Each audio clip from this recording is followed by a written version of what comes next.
آپ صلی اللہ علیہ وسلم نے فرمایا، جو شخص یہ کلمات کہے تو اللہ تعالیٰ اسے بخش دیتے ہیں۔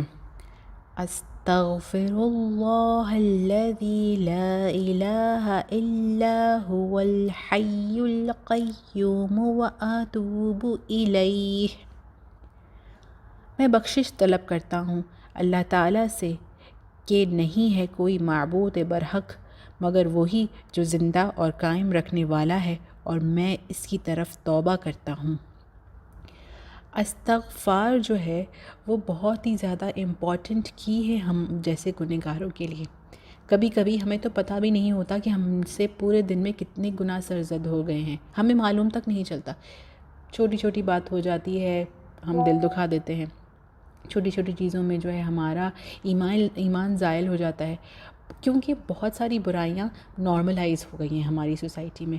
ہم بہت ہی خوشی سے اس کو کر رہے ہوتے ہیں، لیکن ہمیں یہ نہیں معلوم ہوتا کہ یہ غلط ہے، ہم رانگ وے پہ جا رہے ہیں۔ علم کی کمی ہے، ایمان کمزور ہے ہمارا، تو استغفار جو ہے نا اس کو پکڑ لیں، اپنی جو ہے نا راہ نجات کے لیے استغفار پکڑ لیں، اللہ تعالیٰ سے ہر وقت توبہ کرتے رہیں۔